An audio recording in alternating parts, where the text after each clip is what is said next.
ስፖርትስ በሁሴን አብዱልቀኒና በዳዊት ንጉሴ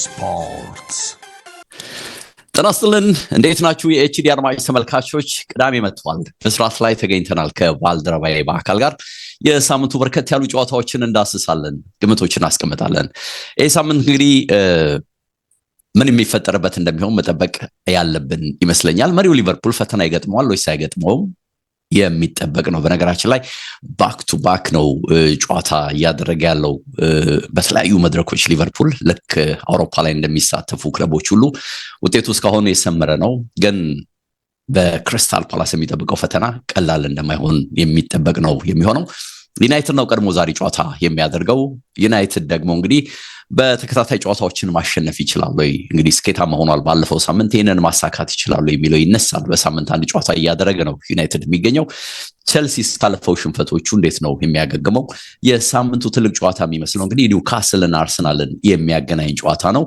አርሰናል ከመሪዎቹ የሚያረቀው ነው ይሄ ጨዋታ ወይስ ደግሞ የሊቨርፑልን ባህሪም አይቶ በስኬት የሚወጣበት ነው የሚለውን እናነሳለን ወደ 5 ጨዋታዎች ምንዳስስበት በመሆኑ እንግዲህ አጠር እያደረገን ሰዓቶችን እየቆጠበን ሁሉንም ለማዳረስ እንሞክራለን እናንተ ግን እንግዲህ በዩቲዩብ ገጻችን ላይ ላይክ በማድረግ ሐሳብ አስተያየት በመስጠት እንድታበረታቱና አስቀድመን ጋብዘን ሬዲዮ ጣቢያው እንግዲህ 101.1 ተወዳጁ ኤፍኤም ጣቢያ ነው መተናል በአካል እንዴት ነው ይያለው አለን ዴቭ እንዴት አለ አድማጭ ተመልካቾቻችን እንዴት ናችሁ ይያለ የምንጀምረው እንግዲህ ልክ እንደ ሊጉ አመጣጥ ቀደም ያለውን ጨዋታ በማንሳት ነው በዩናይትድ ጨዋታ ብንነሳ ምን ይመስላል ቆንጆ ዴቭ እንግዲህ በጂቴ ኮሚኒቲ ስቴዲየም ብሬንትፎርድ ከማንቸስተር ዩናይትድ የሚያደርጉት ጨዋታ የሳምንቱ የመጀመሪያው መርሃ ግብር ነው ማንቸስተር ዩናይትድ 11ኛ ደረጃ ላይ ይገኛል ከ5 ጨዋታዎች በኋላ ነጥቡ 7 ነው ብሬንትፎርድ በተመሳሳይ ጨዋታ ብዛት ነገር ግን ያለው ነጥብ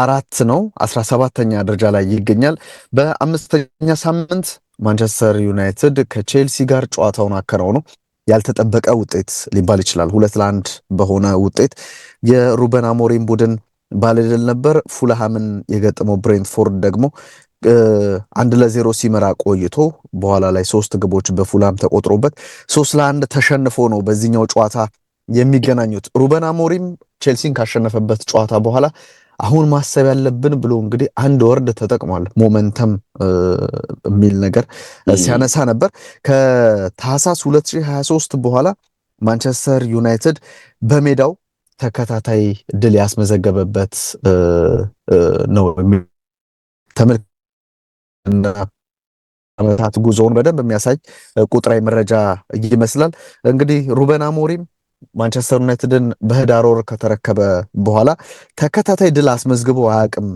በሊጉ የሚል ነገር ተመልክቻለሁ ስለዚህ ይሄንንም ተከታታይ ድል ለማግኘት አሁን ቼልሲን አሸንፏል ብሬንትፎርድን ማሸነፍ ወይም ከጨዋታው 1-0 2-1 ይሁን ብቻ 3 ነጥብ ይዞ መውጣት የሚችል ከሆነ ይሄንን ሪከርድ የሚያድስበት እንደሚሆን ይጠበቃል 7 ጨዋታዎችን ከሜዳው ውጪ ማንቸስተር ዩናይትድ ያለ ድል ነው የተጓዘው የሚል ነገር ተመልክቻለሁ አሁን 8ኛው ይሆናል ማለት ነው 2 ጊዜ አቻ ተለያይቷል 5 ሽንፈት ገጥሞታል ሌስተር ሲቲ ወደ ኪንግ ፓወር ስቴዲየም አምርቶ 3-0 በሆነ ውጤት ካሸነፈ በኋላ የሚል ነገር አንብቤያለሁ 2019 ላይ 8 ጨዋታዎችን ማለት ነው ማንቸስተር ዩናይትድ ከሜዳው ውጪ ሳያሸንፍ ተጉዞ ነበርና አሁንም በጂቴ ኮሚኒቲ ስቴዲየም ድል የማይቀናው ከሆነ ከዛኛው ታሪክ ጋር የሚጋራበትን እንግዲህ መጥፎ ሪከርድ ሊያስመዘግብ ይችላል ወደ ለንደን አምርቶ ባደረጋቸው ያለፉት 24 ጨዋታዎች 15 ጊዜ ሽንፈት ገጥሞታል 3 ጨዋታ ብቻ ሲያሸንፍ 6ቱን በአቻ ውጤት አጠናቋል የሚል ነገርን ተመልክቻለሁ እንደዚሁም ብዙ ሹት ያደረገው ቡድን በሊጉ ዘንድሮ ማንቸስተር ዩናይትድ ነው ባለፉት 5 ጨዋታዎች 81 ጊዜ ሹት አድርጓል ይሄም በበጎ ነው የሚነሳው ዴቭ እና በጨዋታ 16.2 ሹት ያደርጋል ኤክስጂም ከአምናው ጋር ሲነጻጸር በደንብ የመጨመር ሁኔታ አለው አምና በተመሳሳይ ጊዜ 1.3 ኤክስጂ ነበረ የሚያስመዘግብ የነበረው አሁን ግን ኤክስጂ 2 ነው የሚል ነገር አለና ስለዚህ ቡድኑ በደንብ ወደፊት እየቀረበ ማጥቃቱ እየተሻሻለ እንደመጣ የሚያሳይ እንደሆነ ይሄ ቁጥር ያመለክታል። ብሬንትፎርድ በሊጉ ዝቅተኛ ሹት ያደረገው ነው። ስለዚህ ከፍተኛ ሹት ያደረገው ዝቅተኛ ሹት ካደረገው ጋር የሚያደርጉት ጨዋታ ነው። ብሬንትፎርድ 41 ጊዜ ነው ሹት ያደረገው ግን የሚገርመው 6 ጎሎችን ነው ሁለቱም ያስቆጠሩት። በአሰልጣኝ ኬት አንድሪውስ የሚመሩት ብሬንትፎርዶች ከባድ የሆነባቸው ስራ መከላከሉ ነው። እስካሁን 70 ሹት ተደርጎበታል። እነሱ 41 ነው ያደረጉት፣ 70 ሹት ተደርጎባቸዋል። ይሄም በሊጉ ሁለተኛው ከፍተኛ ነው። ብዙ ሹት የተደረገበት እኔም አንተም ልንገምት የምንችለው በርንሌ ነው። በርንሌ 95 ጊዜ ሹት ተደርጎበታል። ከዛ በኋላ የሚመጣው ብሬንትፎርድ ነው። 70 ጊዜ ሹት ተደርጎበታል። የብሬንትፎርድ ችግር ግብ ማስቆጠር መምራት ጨዋታን ችግር የለባቸውም፣ ግን ያንን ውጤት የማስጠበቅ ችግር አለባቸው። ካለፉት 5 ጨዋታዎች በ4ቱ ቀድሞ ግብ አስቆጥሯል። ለምሳሌ ቅድም ያነሳሁት የፉላሙ ጨዋታ ላይ ሚኬል ዳምስጋርድ ግብ አስቆጥሮ ነበረ። ቀጥሎ ግን 3 ግቦች ተቆጠረባቸውና ተሸነፉ። ከዛም በፊት በነበሩ አጋጣሚዎች ከ4ቱ ማለት ነው አንዱን ጨዋታ ብቻ ነው ያሸነፉት። ሌላውን 2ቱን ጨዋታዎች ተሸንፈዋል፣ የፉላሙን ጨዋታ ጨምሮ። ከዛም አንድ ጨዋታ አቻ ተለያይቷልና ይሄ ፍሮም ዊኒንግ ፖዚሽን የሚሉት ወይም ከመምራት ተነስቶ ብዙ ነጥቦችን በማጣት የሊጉ ቀዳሚው ብሬንትፎርድ ነው። ስለዚህ ይሄም እንግዲህ ቡድኑ የመራም ጨዋታን አስጠብቆ የመውጣት በሙሉ ትኩረት 90 ደቂቃ የመጨረስ ችግር እንዳለበት ቡድኑ የሚያሳይ ነው። እዚህ ጨዋታ ላይ ትኩረት የሚስበው የብራያን ምቤሞ የቀድሞ ቡድኑን መልሶ የሚገጥምበት እድል መፈጠሩ ነው። 20 የሊግ ጎሎችን ባለፈው ውድድር ዓመት አስቆጥሮ ምናልባት የቡድኑ ምርጡ ተጫዋች እንደነበር እናስታውሳለን። አሁን የቀድሞ ቡድኑን አሁን ማንቸስተር ዩናይትድን ከተቀላቀለ በኋላ የሚገጥምበት ጨዋታ ይመስላል። ለብሬንትፎርዶች በጎ ዜና ብሬንትፎርድ ካለፉት 3 የሜዳው ጨዋታ 2ቱን ማሸነፍ ችሏል፣ አንዱን ባቻ አጠናቋል። 2022 ላይ ነበር ማንቸስተር ዩናይትድ ለመጨረሻ ጊዜ 3-1 በሆነው ውጤት ብሬንትፎርድን ከሜዳ ውጪ ሄዶ ያሸነፈው።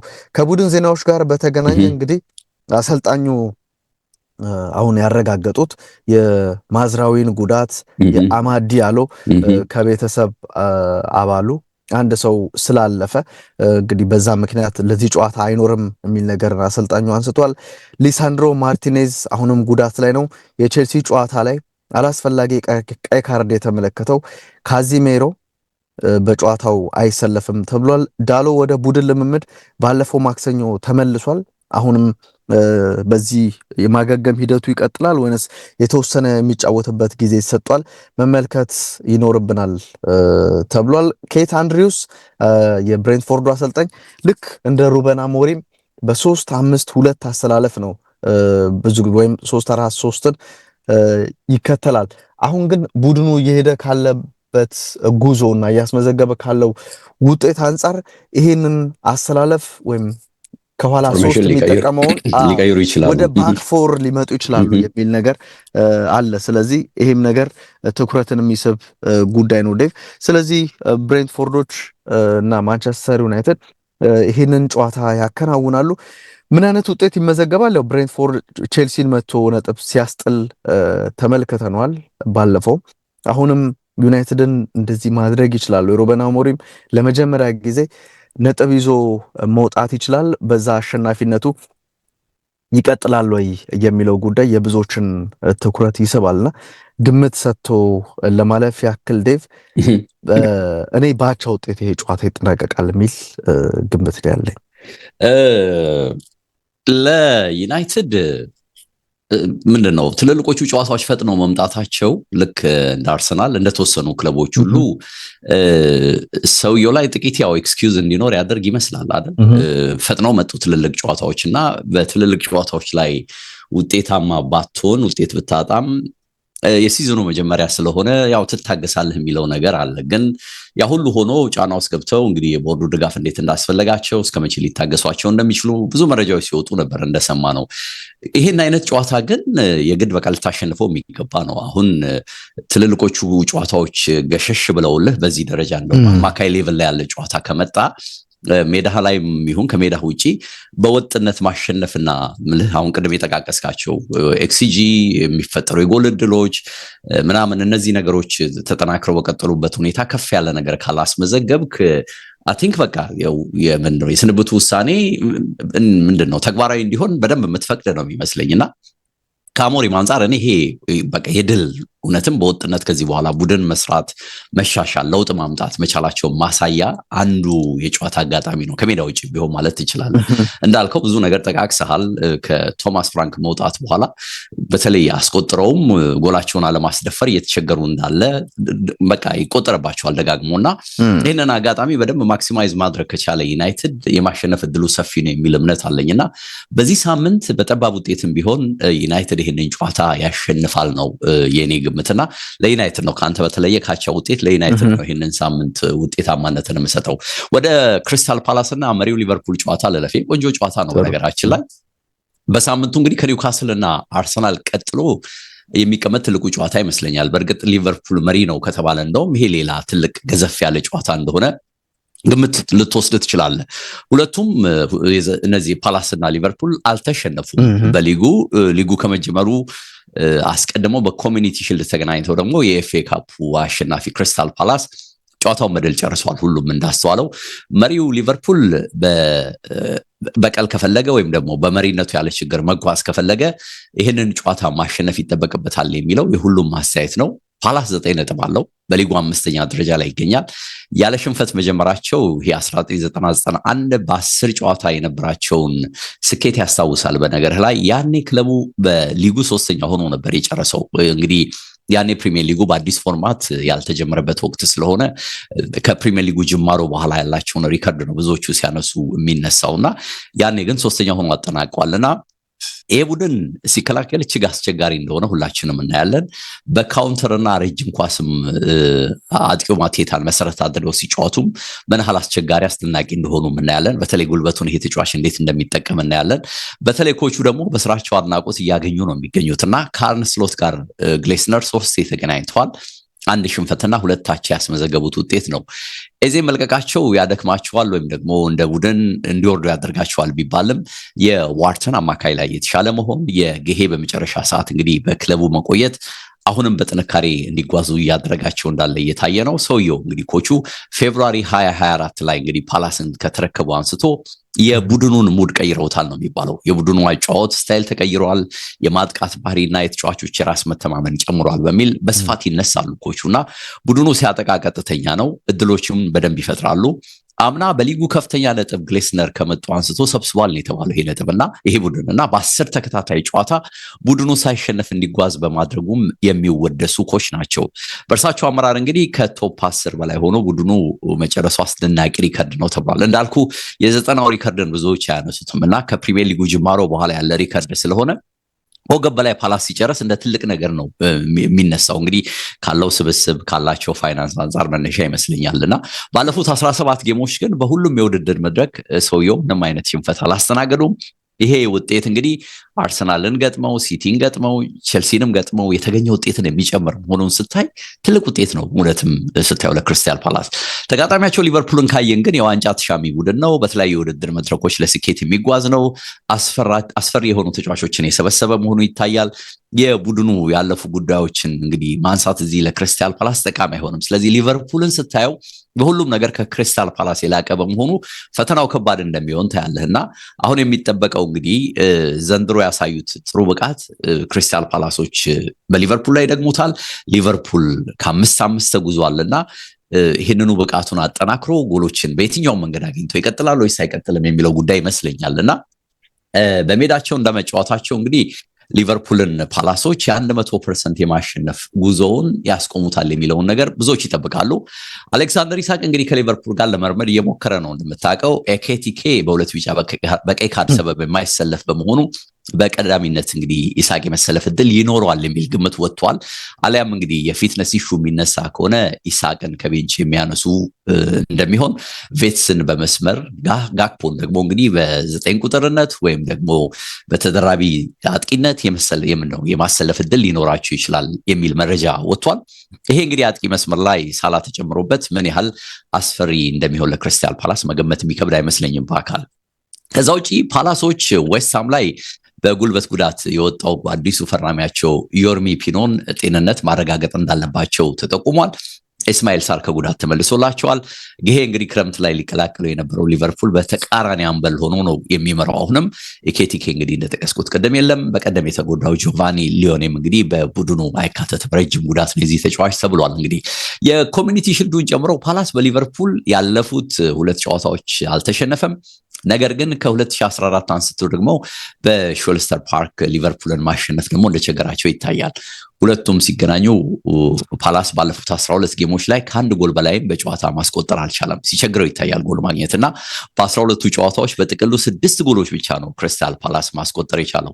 ባለፉት 10 የሊግ ግንኙነቶች ሊቨርፑል 9ኙን ሲያሸንፍ አንዱ ባቻ ውጤት መጠናቀቁ እንግዲህ በሊጉ ሊቨርፑል ከሜዳው ውጪም ለረጅም ጊዜ ቢሆን ፓላስን በማሸነፍ እንዲጓዝ እንደሚያደርገው እየተጓዘ እንዳለም የሚያሳይ ነጥብ ይመስለኛል። ሊቨርፑል ይህንን ጨዋታ በድል ከተወጣ ከ6-6 በማሸነፉ ይሄ ታሪኩ ለ5ኛ ጊዜ የሚመዘገብ ይሆናል። በነገርህ ላይ 2019-2020 ላይ ግን በ8 ተከታታይ ጨዋታዎች ደግሞ በድል መወጣቱ በቀዳሚነት የተመዘገበ ታሪክ ነው። በነገርህ ላይ ከ6-6 በማሸነፍ ከዚህ በፊት ሲቲ እንዲሁ ቼልሲ ተመሳሳይ ሪከርድ እንዳላቸው የኦፕታም የቢቢሲ መረጃ ይጠቁማል። በነገርህ ላይ ክሪስታል ፓላስ ባለፉት 11 የሊግ ጌሞች ያለመሸነፍ ሪከርድ ይዞ እንግዲህ ተጉዟል። ዛሬ ካልተሸነፉ ደግሞ 12 የሚሆን በመሆኑ ቀድሞ በ1990 ያኔ ጥሩ በነበሩበት ጊዜ የነበረው ሪከርዳቸውን ይጋራሉ የሚል መረጃ ወጥቷል። እንግዲህ ግራቨንበርግ እንዴት እየሾረ እንዳለ በሊቨርፑል በኩል እየተነሳ ነው። በሊጉ አሁን ከሁሉም በላይ አስደናቂው አማካኝ እሱ ነው እየተባለ ነው። በተለይ በ6 ቁጥር እና ከፍ ባለው የመሃል ሜዳ ቦታ ላይ የመሃል የበላይነትን ለመውሰድ እንግዲህ ለሊቨርፑል ቁልፍም ተጫዋች የሚሆነው ይሄው ተጫዋች ነው የሚል ነገር ተነስቷል። በፓላስ በኩል ማቴታ ጥሩ የጎል ሪከርድ አለው። ከቫንዳይክ እና ከኮናቴ ጋር የሚኖረው ትግል በደንብ የሚጠበቅ ነው የሚመስለኝ።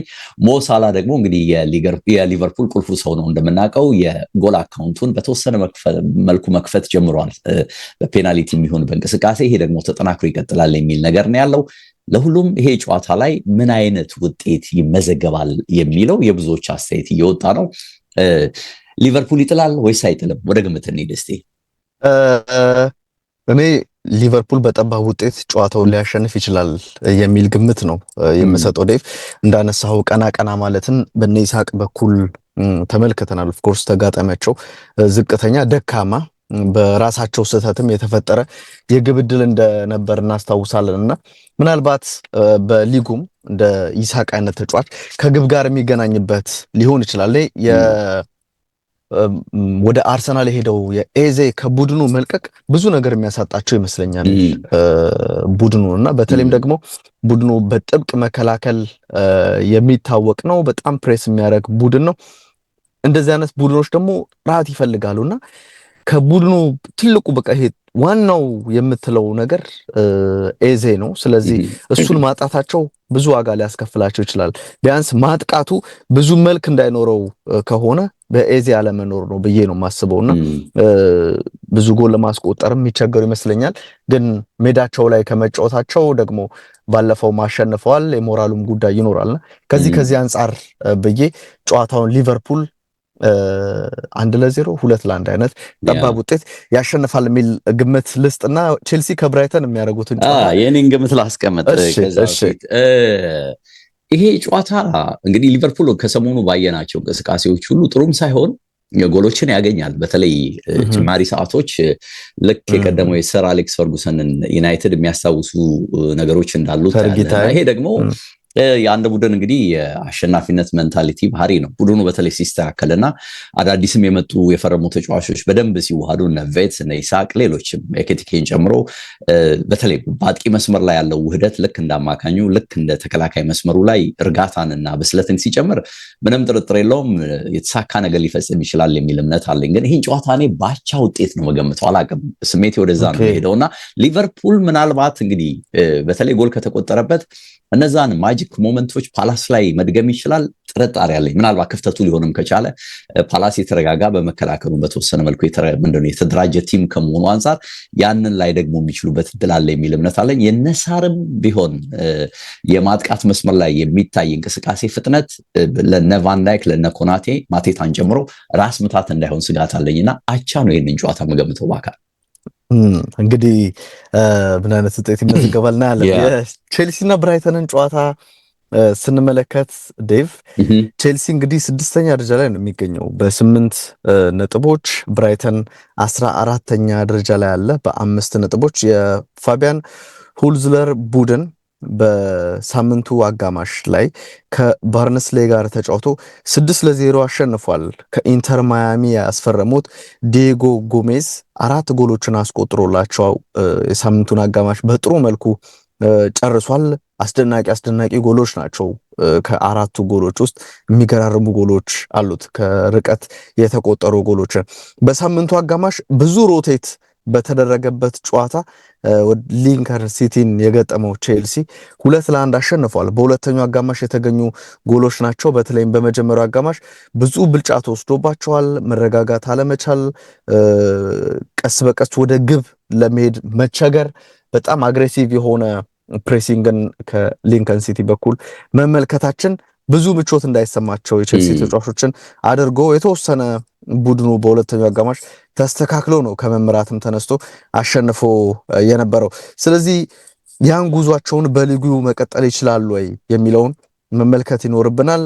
በሊጉ እናስታውሳለን ቼልሲ በዩናይትድ ተረቷል። በተለይም ግብ ጠባቂው ሳንቼዝ፣ የአሰልጣኙ ቅያሬዎች ብዙ ነገሮች ነበሩት፣ ትችቶች ነበሩት።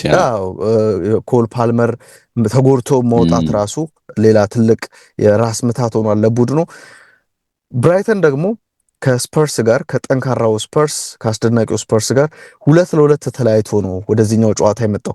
የገረመኝ ነገር ዴቭ ቼልሲ ዩናይትድ ባደረጉት ጨዋታ ቼልሲዎች ካደረጉት ሹት የበለጠ የተመዘገበባቸው ቢጫ ካርድ ይበልጣል የሚል ነገር አይቻሉና 5 ሹት ነው ያደረጉት፣ 6 ካርዶችን ቡድኑ ተመልክቷል የሚል ነገር አለ፣ የሳንቼዝን ቀይ ካርድ ጨምሮና ይሄ ነገር ይገርማል።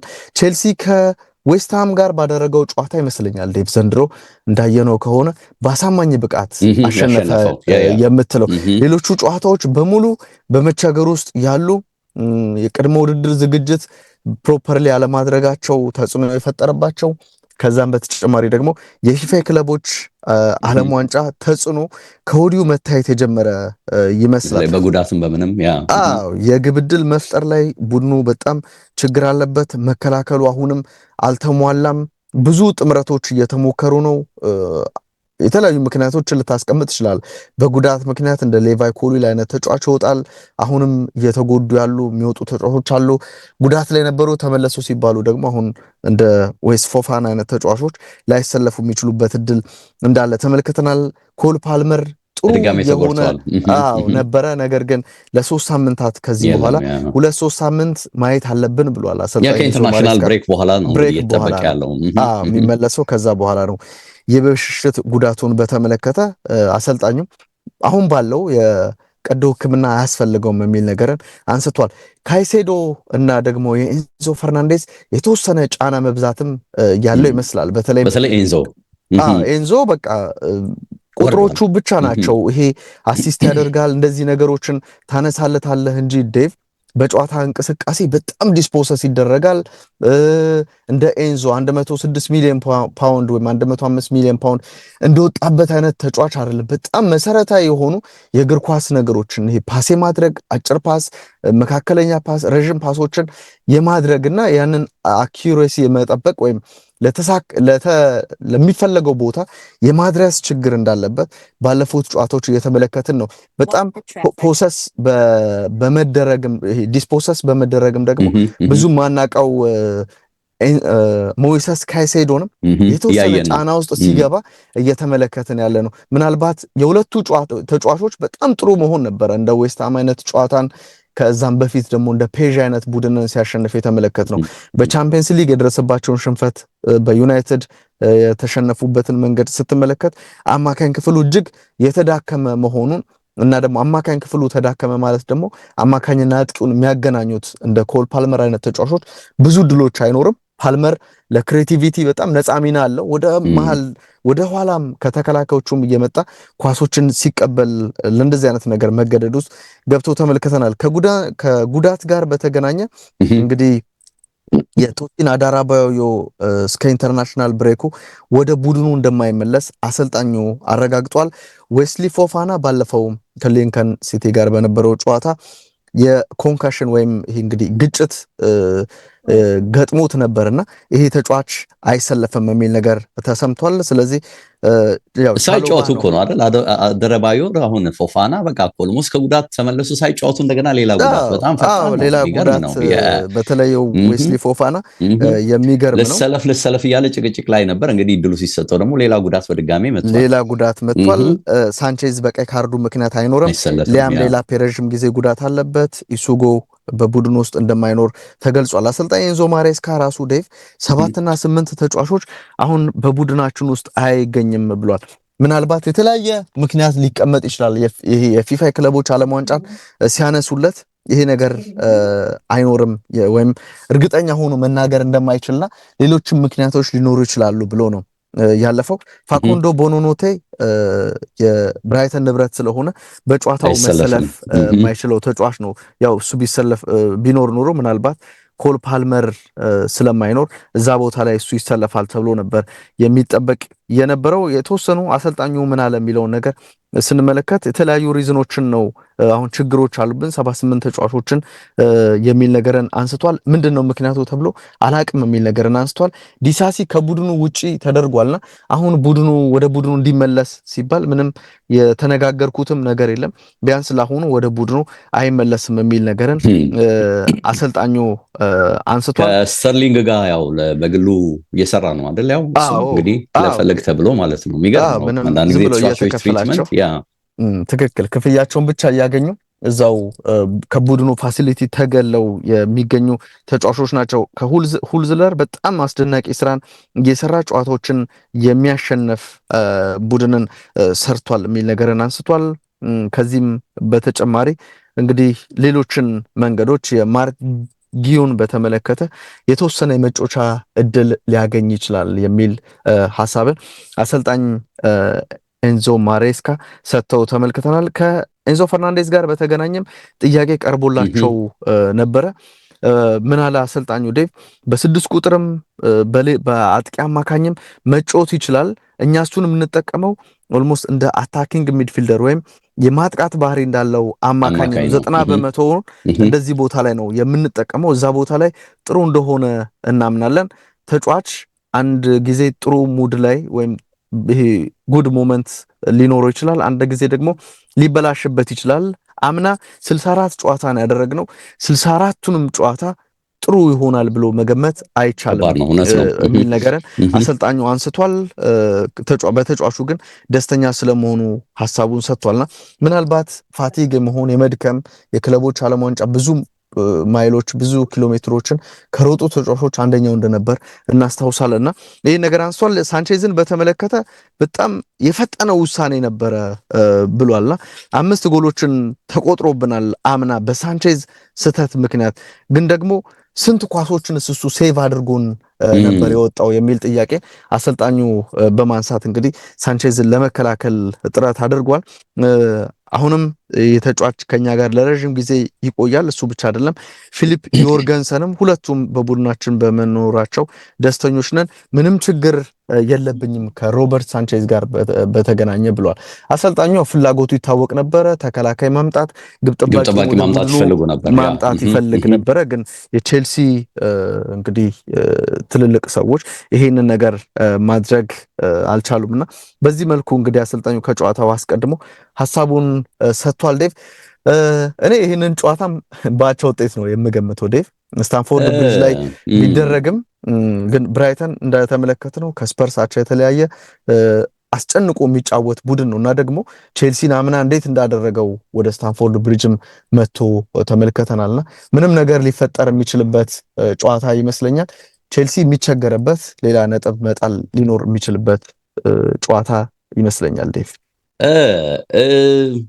ትንሽ አስቸጋሪ ነው አይደል? እንዳልከው ነው።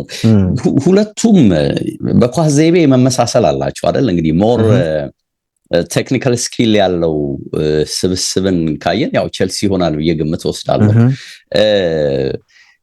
አንዳንድ ጊዜ እንዲህ አይነት ቲም ሲያገኝ ቼልሲ ባሉት ስብስብ የቴክኒክ ተሰጥኦ ኳሊቲ እንደገና ደግሞ እንዳልከው ነፃነት የሚሰማቸው ተጫዋቾች መኖራቸው ስኬታማ ሊያደርጉት ይችላሉ። ግን አሁን ደግሞ ደጋግመን እንደተነጋገርነው በርከት ያሉ ቁልፍ ተጫዋቾችን ደግሞ ማጣቱ እንደ ጥያቄ ሊሆን የሚችልበት እድል አለ። ግን ስቲል በጠባብ ውጤት ቼልሲ ያሸንፋል የሚል ግምት አለኝ እኔ። የኔ ግምት ዛሬ የተለያየ ነው በግምትና ደብልቅልቁን አውጥተነው ነው የምንሄደው። እንግዲህ ምንም ጥርጥር የለውም። እሺ አድማጮች የሚገምቱ እንግዲህ ሲቲና በርንሌ ላንሳ እንግዲህ በዚህ እንኳን የምንስማማ ይመስለኛል። ምንም እንግዲህ ያው ሲቲ ሜዳው ላይ ስለሚጫወት ብለናል። ፔፕ እንግዲህ በአርሰናሉ ጨዋታ ውጤት ይዞ ለመውጣት መከላከሉ በደንብ እንዳስተቸው አየን። እርሱ ግን እኛ ለመከላከል መምረጣችን ብቻ ሳይሆን ይህን ለማድረግ ያስገደዱን አርሰናሎች ናቸው የሚል አስተያየት ሰጠ በቀደም ጋዜጣዊ መግለጫ ላይ ከዚህ ጨዋታ ቀደም ብሎ። በአንጻሩ ደግሞ እንግዲህ የሲቲን የሰሞኑን ችግር ያልተረዳ የመሰለው አርቴታ ደግሞ ለምን የማጥቃት አፕሮች እንዳልተከተለ ተጠይቆ ነበር ሰሞኑን እና የፔፕ ሲቲ በዚህ መልኩ ይመጣል ብሎ መገመት እንዴት ይቻላል በሚል መልሶ ለጋዜጠኞች ጥያቄ ጠይቋል። እና መገመት አንችልም ስላልገመትን ነው የሚል ነገር ሰጥቷል። እንግዲህ ሁለቱም በተወሰነ መልኩ ለተነሳላቸው የዛ ጨዋታ ጥያቄ መልስ ሰጥቷል። ያ ጨዋታ እንግዲህ ብዙ አስብሎ ያው በሁለቱም ቡድኖች በኩል አልፏል። ፔፕም ለዛሬ በርንሌ ፈተና እንግዲህ ተዘጋጅተናል ብሏልና ቡድኑ በሊጉ የሻምፒዮንነት ፉክክር ውስጥ እንዲቀጥል ይህንን መሰል ጨዋታ ማሸነፍ እና የተጫዋቾችን የአሸናፊነት አእምሮ መመለስ ለፔፕ በጣም ቁልፍ ነው፣ በጣም ግዴታ ነው የምትለው ነገር ነው። ቀስ በቀስ እንግዲህ ቡድኑ ወደሚፈለገው ደረጃ እንዲመጣ ፔፕም አብዝቶ እየፈለገ ነው የሚገኘው። ይታያል፣ በቃ ጭንቀቱም ስጋቱም ጥረቱም ይታያልና የሮድሪ መመለስ ለቡድኑ እንግዲህ የተወሰነ ጥንካሬን መልሷል። የፎደን እንግዲህ ክሬቲቪቲ ሚና በግሉም ሆነ ከሃላንድ ጋር በሚኖረው ግንኙነት ላይ ለአሁኑ ፍሬያማ መስሏል። ዶኩ በመስመር እንግዲህ በጎ ነገሮችን እያሳየን ነው፣ ጥሩ እየሆነ እንዳለ እያየን ነው። በጣም ስትረስፉል ጫና ባላቸውም ጨዋታዎች ላይ ታይቷል። ለዛሬው ጨዋታ መግባቱ አጠራጣሪ ሆነው ሃላንድ ደግሞ እንደቀደመው ጊዜ ጎል ማስቆጠሩን በጣም ተያይዞታል። በስፋት እንግዲህ ቶፕ ነው አሁንም ይታያልና በእርግጥ ሲቲ በሊግ ጅማሮ እስካሁን የሰበሰበው ነጥብ 7 ነጥቦችን ነው። ይሄ በጣም በጣም ዝቅተኛው ነው ከ2006-7 አንስቶ በሚል ተቀምጧል በቁጥሮች ደረጃ። አዲስ ባህሪ ግን ቡድኑ እያሳየ ነው የሚለው እየተነገረ ነው። የካውንተር ብሬክ ኳሊቲን በደንብ ጨምሯል። 3 ጎሎችን እንግዲህ በካውንተር በማስቆጠር በሊጉ ቀዳሚ ነው። በነገር ላይ እንግዲህ ፔፕ እና ቡድኑ በካውንተር ይናል ጎል ሲያስቆጠር አስደናቂ ነው። ለዚህ ደግሞ የዶኩ የፎደንና የሃላንድ ሚና ክራይንደርስ ጋር ተደምሮ ድንቅ እንደነበረ ሁሉም እያነሳ ነው። በ2024-25 በካውንተር አመቱ ሙሉ ያስቆጠሩት 3 ጎል ብቻ ነው። ኮዲው እንግዲህ ያን ቁጥር በ5 ጨዋታ ደርሰውበታል። 23-24 ላይ ደግሞ ጭራሽ ያስቆጠሩት 2 የካውንተር ጎሎች ነውና ምን ያህል የፔፕ ቡድን ዘንድሮ የአፕሮች ለውጥ እንዳመጣ ማሳያ ነው። ይሄ በደንብ ያለ ጥርጥር ይሄ ይናገራል። በርንሌዎች እንግዲህ አብዝተው ሊቸገሩ ከቻሉ በተለይም ከኋላ የሚጋለጡ ከሆነ በዚህ እንደሚሆንም ነው የሚነገረው። በእርግጥ ግብ ጠባቂያቸው ዶብራፍካ በሊጉ በርካታ የጎል ኳሶችን በማቆም የደረሰበት የለም እስካሁን። በሊጉ አሁኑ 19 ወሳኝ ኳሶችን አድርጓል። ያዳናቸው ነው መጠቅስለ 95 ሹት ተደርጎበታል።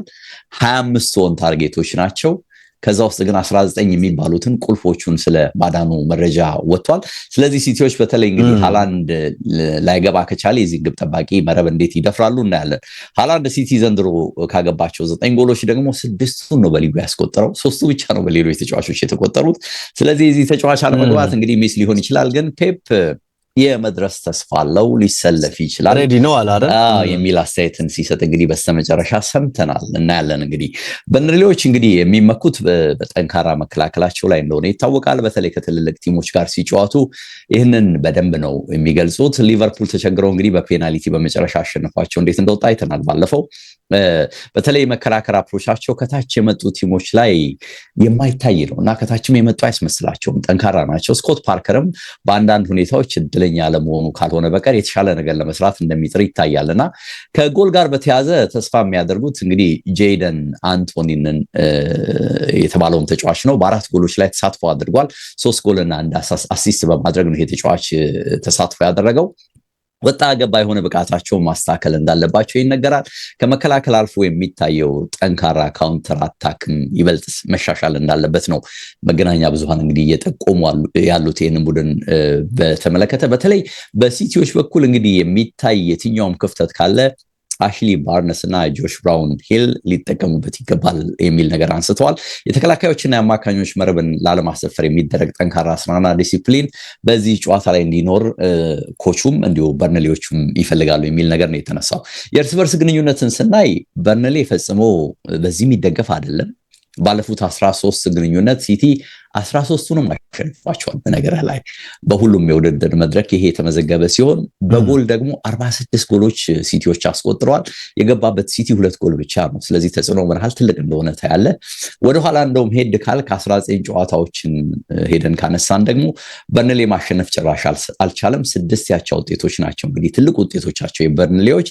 በተለይ ኢታሃድ ሲሆን ደግሞ አይመቻቸውም። ባለፉት 7 የኢታሃድ ጨዋታዎች ተሸንፈዋል። በነገር ላይ ሲቲ ከታች የመጡ ቲሞችንም ማሸነፍ በደንብ ነው የሚቀለው። ከ24 ያደጉ ቲሞች በቅርቡ ጨዋታ አድርጎ 22ቱን አሸንፏል። 2ቱ ደግሞ አቻ ሆኖ የተመዘገበ ነው። ለመጨረሻ ጊዜ ያሸነፋቸው 2021 ላይ ሊድስ አድጎ መጥቶ ነው 2-1 ያሸነፋቸው የሚል መረጃ ቢቢሲ ላይ መታዘብ ችያለሁ። በርንሌ እንግዲህ በካራባው ካፑ በካርዲፍ ተሸንፎ ወጥቶ ነው ወደዚህ ጨዋታ የሚመጣው። ዛሬ ደግሞ ከባድ ፈተና እንደሚጠብቃቸው ነው ብዙዎች የሚናገሩት። ኢትሃድ እንግዲህ እንደመሆኑ ያሸንፋሉ ተብሎ አይገመትም። ያለ ጥርጥር ይሸነፋሉ የሚል የብዙዎች ግምት ነው ያለው። የጎል ቁጥር መቀነስ ሊኖርባቸው እንደሚገባም አንዳንዶች ግምት ሲያስቀምጡ አይቻለው።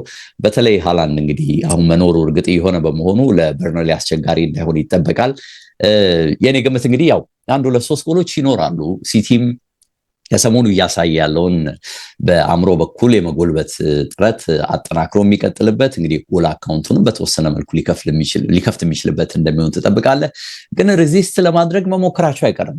በተለይ ፈጠን ብሎ ጎል እንዳይገባባቸው በስራ ጥረት እንደሚያደርጉ በርንሌዎችን መገመት ይቻላል። እንግዲህ ጨዋታ ውስጥ እየቆዩ በሄዱ ቁጥር ደግሞ የሆነ ነገር ለማግኘትም ጥረት ሊያደርጉ ይችላሉ። ግን የሲቲን የማጥቃት ኢንቴንት ወይም ደግሞ የማጥቃት ጫና የመቋቋም አቅም የላቸውም የሚል ግምት ነው ያለኝ። ስለዚህ ሽንፈት ነው የምጠብቀው በበርንሌ በኩል በአካል። እዚህ ላይ የሁለታችንም ቅድም ልክ ስንጀምር እንዳለው መስማማት ይኖረናል። እኔም ማንቸስተር ሲቲ ይሄንን ጨዋታ ያሸንፋል፣ ብዙም መቸገር ሳይኖረው ያሸንፋል የሚል ግምት ነው የምሰጠው። ካለን ሰዓት አንጻር የኒውካስልና አርሰናልን ጨዋታ እንመልከት። ምናልባት የዚህ ሳምንት ትልቅ ፉክክር ይደረግበታል ተብሎ የሚጠበቀው ጨዋታ ይሄኛው ነው። ይሄንን ስንል እንግዲህ የኒውካስል አርሰናልን ሲገጥም የሚያሳየው አፕሮች አርሰናልን ብቻ አይደለም፣ ትልልቆቹን ቡድኖች ቢግ 6 ወይም ቢግ 8 ምትላቸውን ቡድኖች ሲገጥም የሚያሳየውን እንቅስቃሴ ከግምት ውስጥ ካስገባ ይሄን ጨዋታ በእጅጉ መጠበቅ ይኖርብናል። አርቴታ ደግሞ ባለፉት ጨዋታዎች በቀላሉ እጅ ሲሰጥ የተመለከት ነው ምናልባት ለኒውካስል ነው። አምና እናስታውሳለን በተደረጉት ጨዋታዎች አርሰናል ሁሉንም ተሸንፏል ከኒውካስል ጋር በነበሩት። በሊጉ ሁለተኛ ደረጃ ላይ ነው የሚገኘው አርሰናል፣ ግን ከመሪው ሊቨርፑል በ5 ነጥቦች አንሶ ነው የተቀመጠው። ኒውካስል ደግሞ 13ኛ ደረጃ ላይ ይገኛል። ያለው የነጥብ ብዛት ከ5 ጨዋታ በኋላ 6 ነው። ግን ይሄንን ስንል ወይም ይሄንን ጨዋታ የሚገልጸው አይመስለኝም ዴቭ አሁን ቡድኖቹ ያሉበት ደረጃ ያሉበት የነጥብ ብዛት በዚህ የሚታበይ አይመስለኝም። አርሰናል እንግዲህ ፖርትቫልን 2-0 አሸንፎ ነው። ኒውካስል ደግሞ ብራድፎርድ ሲቲን ገጥሞ እንደዚሁ አሸንፎ ነው ወደዚህኛው ጨዋታ የመጣው። እነ ጆሊንተን ግብ ያስቆጠሩበት ጨዋታ እንደነበር እናስታውሳለን። በሊጉ አርሰናል ከማንቸስተር ሲቲ ጋር በጋብሪኤል ማርቲኔሊ ግብ አቻ ተለያይቶ የመጨረሻ ደቂቃ ላይ በተቆጠረ ግብ አቻ ተለያይቶ ነው ወደዚህኛው ጨዋታ የሚመጣው። ኒውካስልም ከቦርንማውዝ ሁለቱም ግብ ሳያስቆጥሩ ጨዋታቸውን 0-0 አጠናቀው ወደዚህኛው ጨዋታ ይመጣሉ። አርሰናል እና አርቴታን ከተመለከትን ወደ አርሰናል አሰልጣኝነቱ ከመጣ በኋላ ወደ ኤቲሃድ ሄዶ 5 ጊዜ ተሸንፏል። 4 ጊዜ ደግሞ ፈተናው ፔፕ ነው። ከዛ ሁለተኛው ከባድ ፈተና ደግሞ ኤዲሃው ኒውካስል ነው። 4 ጊዜ አሸንፈውታል። አምና እንኳን ተመልክተናል። በሊጉም እንደዚሁም ደግሞ በሊግ ካፑም ጭምር በግማሽ ፍጻሜ ተገናኝተው በሁለቱም በአርሰናል መሸነፉ የሚታወቅ ነውና አሁን 3 ጨዋታዎችን ሜዳው ላይ ባለፉት 3 ጨዋታዎች ባለድል ሆኗል።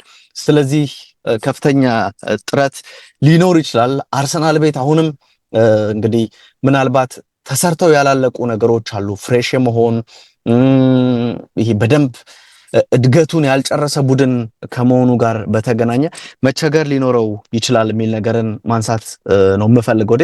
ክሬቲቪቲ የሚለውን ነገር በአርሰናል በኩል መመልከት ያለብን ይመስለኛል። አርቴታ እና ቡድኑ በጣም ብዙ የግብ ዕድሎችን በመፍጠር የተካነ ሆኖ እየተመለከት ነው አይደለም።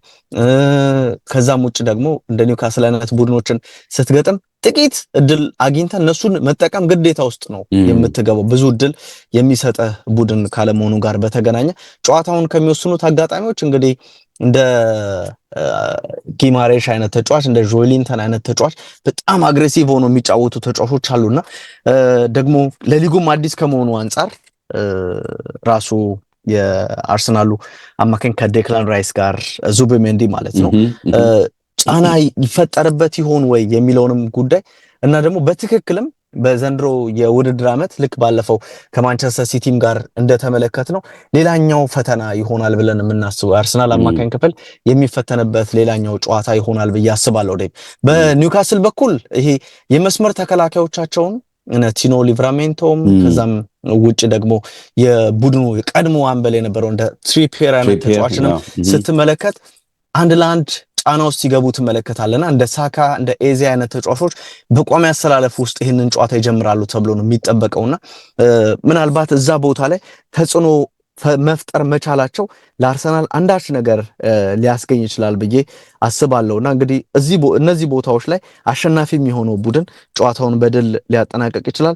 ከጨዋታው አስቀድሞ ግን ግምት ስጥ ካልከኝ ዴቭ ለአርሰናል የሚሆነው ትልቁ ውጤት አቻ ነው ብዬ ነው የማስበው። እንደውም ድል ሁሉ ለኒውካስል ሊሄድ ይችላል።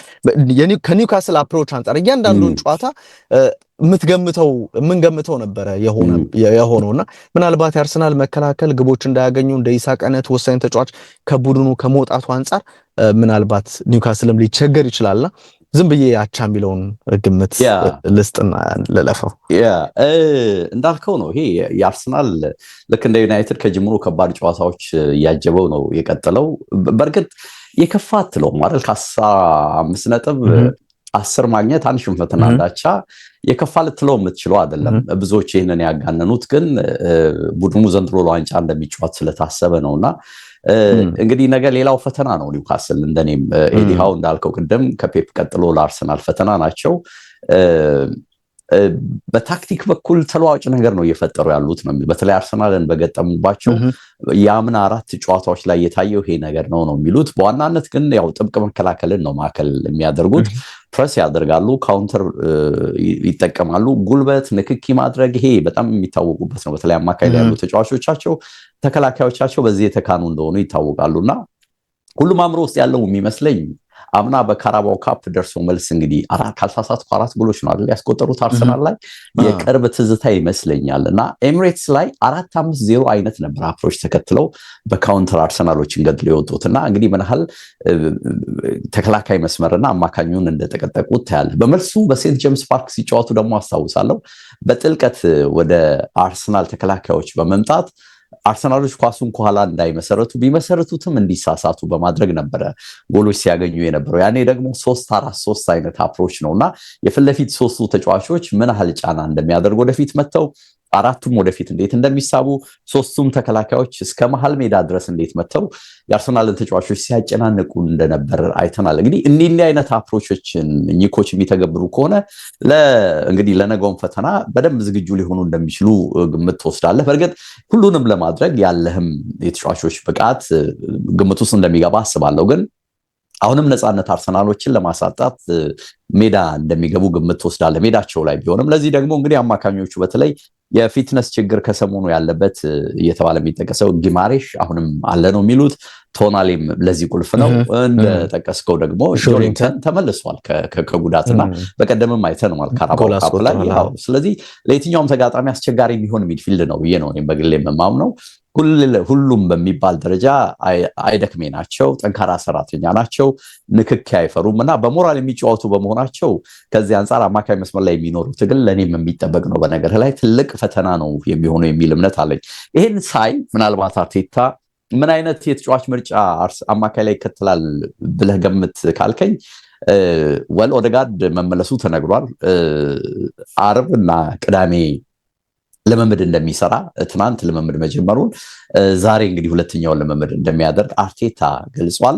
ግን ይህን ተጫዋች እንግዲህ አሁን ከጉዳት እንደመመለሱ እዚህ ጨዋታ ላይ መሰለፉ ጥቅም አለው ወይ አላቅም። እኔ የማስበው አሁንም የሜሪኖ የዙቤሜንዲን እና የዴክላን ራይስን ቀዳሚ ተመራጭነት አሁንም አስቀጥሎ የሚሄድ ነው የሚመስለኝ አርቴታ። እንግዲህ በተለይም እንግዲህ ይሄ አማካይ ላይ አሁን ከጠቀስነው የኒውካስል ጫና መነሻ ይህንን ይተገብራል የሚል እምነት ነው ያለኝ። ምናልባት እንግዲህ ኤዜ አይተነዋል። የጀመረው ምንድነው አማካይ ላይ ነው አይደለ? በቀደም በካራባው ካፑ ጨዋታ እንግዲህ መልሶ ወደ መስመር ሊያወጣው የሚችልበትና በመስመር እንግዲህ ጫና የመፍጠር ነገርን ሊከተል የሚችልበት እድል ይኖራል ብዬ ነው ማስበው። እንግዲህ ቀድሞ የሚታወቀው አርሰናል በሳካ መስመር ነው የመስመር ጫናው የሚበረክተው። እንግዲህ የኤዜ መምጣት በዚህኛው መስመር ላይ እንግዲህ ተጽዕኖ ይፈጥርለታል ወይ የሚለውን ማየት አለብን። የሚመስለኝ ኤዜን በመስመር የሚጠቀም ነው የሚመስለኝ። በድጋሚ በዚህ አይነት ጨዋታ እንግዲህ ስፔሶችን ለመጠቀም የግል የኳስ ኳሊቲ በግል የተጫዋቾች የኳስ ኳሊቲ በጣም ጠቃሚ ይመስለኛል። እይታህም እዚህ ውስጥ ከግምት ውስጥ የሚገባ ነው የሚመስለኝና ኤዜ ለነዚህ ሁሉ ነገሮች የታደለ ተጫዋች ነውና እንዴት ይጠቀመዋል የሚለውን አሁንም ማየት አለብን። ግን አሁንም በማርቲኔሊ በትሮሳርድ መስመር ላይ ሊጠቀመው እንደሚችል አስባለሁ። በተለይ ቪዥኑ ዮክሬሽን እንዴት ሊጠቀሙበት ያስችላቸዋል የሚለውን ነገር አርሰናሎች አሁንም መስራት አለባቸው ብዬ ነው ግምት የምወስደው። የሴንት ጄምስ ፓርክ ጨዋታ መሆኑን ታሳቢ ሳደርግ እኔም በግሌ ይህንን ጨዋታ ካቻ በላይ አልገምትም። በአካል ማነው ኒውካስል ያሸንፋል የሚል ግምት የለኝም። እንዳልከው የማጥቃት ኢንቴንቱ በጣም ደክሟል። ጨዋታዎችን ማበላሸት፣ ተጋጣሚን ማዳከም፣ በተጋጣሚ ላይ በየትኛውም የሜዳ ክፍል ላይ ብልጫ ለመውሰድ ጥረት ማድረግ የሚጠበቅ ነው። ካለፉት 7 ጨዋታዎችም አንድ ብቻ ነው ያሸነፈው። ይህንን ሳይ አሁንም አርሰናል የሚቸገርበት ጨዋታ ይመስለኛል። ዝም ብሎ የስሜት ነገር ካልከኝ የሆነ ልዩነት ሊፈጥሩ የሚችሉ ተጫዋቾች ካሉ አርሰናል ሊጠቀም ይችላል። ግን የኔ ግምት ከአቻ አንዳቻ አሊያም 0-0 የሚሆን አይነት ጨዋታ ነው የሚመስለኝ በአካል ተመሳሳይ ነው ዴቪ። እኔም ግምት እንዳስቀመጥኩት ባቻ ውጤት አርሰናል መከላከሉም ጥሩ ስለሆነ ኒውካስል ደግሞ እዛ ላይ ብዙ አይደለምና እንደ ኦሱል አይነት ተጫዋች ባለፈው ግብ አስቆጥሯል። ግን በደንብ ተማምነው ወደዚህኛው ጨዋታ ያመጡታል ትልቅ ጥያቄ ይሆናል። እንዳልከው በተለይ የተገኘ ከአንዳንድ እድልን መጠቀም የሚችል ቲም ካለ ግን በዚህ ጨዋታ ብዙ ነገር ማክሲማይዝ ሊያደርግ ይችላል። ቀድሞ ግብ ማስቆጠር እንደዚህ አይነት ነገሮች ጨዋታውን ሊወስኑት ይችላሉ። አርሰናልም ተከላክሎ በዛው ሊጨርስ ይችላል። ኒውካስልም ደግሞ ሜዳውም ላይ ነው። በጣም ከባድ ነው ሴንት ጄምስ ፓርክ ላይ መጫወት። ጩኸቱ ምኑም ሁሉም ነገሩና እኔም ታቻ ያለፈው ውጤት አልገምትም። ትልልቅ ጨዋታዎች አሉት። የሚገርም ቼልሲ ብራይተን ትልቅ ጨዋታ ነው። በነገራችን ላይ ዩናይትድ እንዳልነው ራሱን በደንብ ወደ መስመር ላይ ያመጣ የሚችልበት ነው። ቼልሲ ሲቲ ኮንፊደንሱን በደንብ ይበልጥ እያዳበረ የሚሄድበት ነው። ሊቨርፑል ፓላስ የሚጠበቅ ትልቅ ጨዋታ ነው። እንግዲህ የጠቀስነው የአርሰናል እና የኒውካስል ጨዋታ ግን የሳምንቱ ትልቅ ጨዋታ ነው። የእናንተን ግምት እስቲ ደግሞ በዩቲዩብ ገጻችን ላይ ግምቶቻችሁን አስቀምጡ። በስርዓት ላይ ለተከታተላችሁን ምስጋናችን እጅግ ከፍ ያለ ነው። በአካል አንተንም አመሰገንኩ። እንግዲህ በነገራችን ላይ ዛሬ መስቀል ነው አይደል? አስቀድመን እንኳን አደረሳችሁ አላለም ለክርስትና እምነት ተከታዮች ለመስቀል በዓል እንኳን አደረሳችሁ ማለት እንወዳለን። አስቀድሜ ባለማለቴም እንዲሁ ይቅርታ ጠይቃለሁ። የምታከብሩ ሁሉ እንግዲህ በሰላም እንድታከብሩ በደስታ እንድታከብሩ ምኞታችን ነው። አሰናበቱ። እንኳን አደረሰን አንተንም ብያለሁ። ባባይ አድማጭ ተመልካቾች እንኳን አብሮ አደረሰን። ባይ ዴይ ፋንተ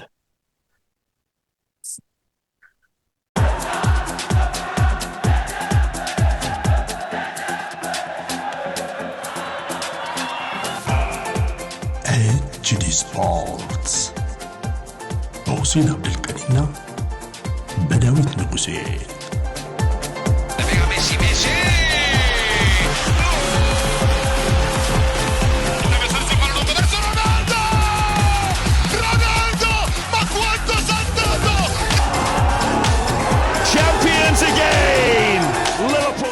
HD Sports